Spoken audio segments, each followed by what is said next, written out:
Hello friends, welcome to my channel. তো আজ তো নীলষষ্ঠী, তোমরা সবাই জানো। তো দেখো, মা এখানে আলতা পড়ছে খুব সুন্দর করে। আলতা পড়তে পড়তে বললো, মনা তুই একটু ঠাকুরের সরঞ্জামগুলো রেডি করে দে সুন্দর করে। তো আমি বললাম ঠিক আছে চলো। তারপর খুব সুন্দর করে রেডি করে নিলাম। রেডি করে নেওয়ার পর দেখো দেখো একটা জিনিস, আমার গপু সোনা সুন্দর করে বসে আছে। যাই হোক, মাকে বললাম যে মা একটু দেখে নাও তো যে সব ঠিকঠাক করে নিয়েছি কিনা, কারণ যদি ভুলে যাই আবার তখন তো মুশকিল। তো মা বললো হ্যাঁ ঠিকঠাক করে নিয়েছিস। তো বাইরে বেরিয়ে পড়লাম।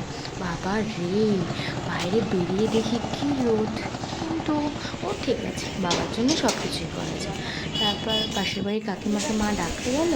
আমি, মা, পাশের বাড়ির কাকিমা আর বোন চারজন মিলে বেরিয়ে পড়লাম। তো আমাদের বাড়ির থেকে হেঁটেই গঙ্গায় যাওয়া যায়, খুব একটা বেশি দূর নেই। এই যে আমাদের বাবার মন্দির, আগে স্নানটা সেরে নেওয়া যাক, তারপর এসে বাবার মাথায় জল ঢালবো। যাই হোক, গঙ্গায় নামছি। ও বাবা, গঙ্গায় যেতে যেতে দেখি তো ভাটা চলছে, জল একদমই নেই, একদমই তলায় ছিল। যাই হোক, স্নান করে নিয়ে মন্দিরে ঢুকে গেলাম।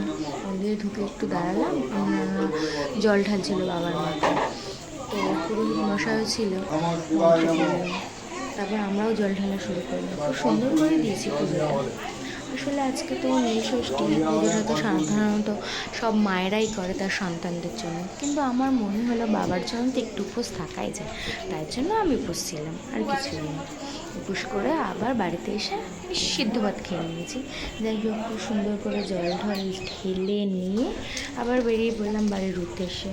এত রোদ ছিল, আমাদের জামাটা এমনিই শুকিয়ে গেছিলো। তো যাই হোক, আসতে শুরু করলাম। আর এই ছিল আজকের দিন। তোমরা চ্যানেলটা সাবস্ক্রাইব, লাইক করো আর কমেন্ট করো, আর আমাদের পাশে থেকো।